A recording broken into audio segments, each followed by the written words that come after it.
చేయుచుండగా ఒకనాడు తపో సంపన్నుడైన పురాణితిహాసములు దురంధరుడగు సూత మహర్షి విచ్చేసెను. వారి రాకకు అమితానందపడి వారిని సగౌరవంగా ఆహ్వానించి పూజించిరి. వారి వద్ద కూర్చొని వైశ్యమునులందరూ ఈ విధంగా అడిగిరి: ఓ మునీశ్వర, తమ చక్కని వాక్కులతో అష్టాదశ పురాణాలు విని పుణ్యులమైతిమి.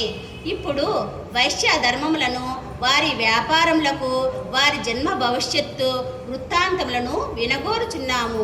కావున కరుణతో వినిపించమని కోరిరి. మునిపుంగవుల ప్రార్థన మన్నించి సూత మహర్షి ఆదేశం మేరకు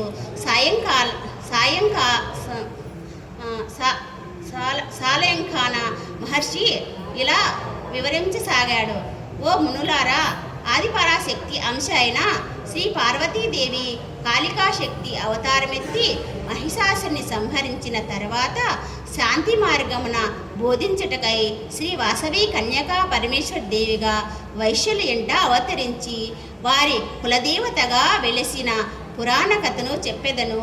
మీరు సావధానులవై వినవలెను. ఈమె శ్రీ మహావిష్ణువు సోదరి అయినందున వాసవి అనియు విష్ణువుచే బ్రహ్మచారినిగా పొగడబడినందున కన్యకగాను ప్రఖ్యాతి పొందినది. కైలాసములో నివసిస్తున్న వైశ్యమునులలో సోమదత్తుడు అనే వైశ్య రత్నమునకు మణివోలు వెలుగు ఒక పుత్రిక కలదు. ఆమె పేరు కీర్తి కన్యక. అందాల ఆ కన్యకామణి గుణము, అందము, భక్తి అన్నింటిలోనూ వర్ణింపరాంది. శివసేవకై కీర్తి కన్యక ఒకనాడు బయలుదేరగా మార్గ మధ్యంలో చిత్రకంఠుడను ఒక గంధర్వుడు ఆమె అందాన్ని గాంచి ఆ కన్యను పెళ్లాడతానని ఆమె తండ్రి సోమదత్తునితో వివరించెను. మతేతరుడు గొప్ప వాడేనను కన్యనిచ్చుట పాపము. గంధర్వుడైన నీతో వైశ్యపుత్రికను కళ్యాణమా కోరతగదు. నీ ఉద్దేశము మార్చుకోమని పలికెను. సోమదత్తుని మాటలు ఆ గంధర్వునకు ఆగ్రహం కలిగించి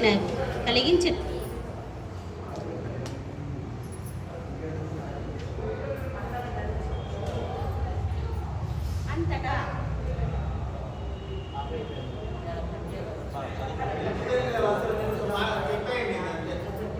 చిత్రకంఠుడు నిరహత్యలో నన్ను మ్రక్కునట్టుగా చేసిన మీరు భూలోకవాసులై అగుదురుగాక.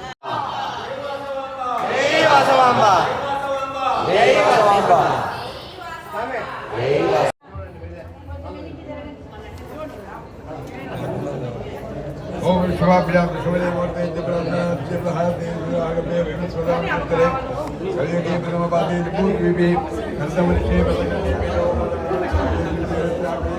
कृष्णाकाव्यो अद्य प्रदेशे वासवी कन्याकापरमेश्वरे ओम प्रमाणे व्यवहारिक दातमानेन ब्रह्मादि शिष्यवदना पुष्पदिनाम संवत्सरे उत्तरायणे एवं ऋतौ पुष्यमासे कृष्णपक्षे सप्तम्यावासरा आवासरस्तो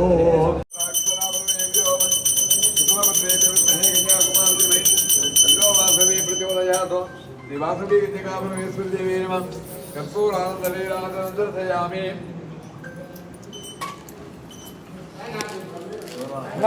ఇలా స్వామి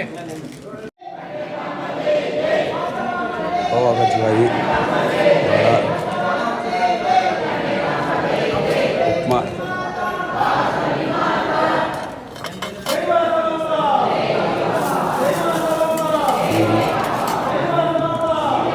బొంబాయి చట్నీ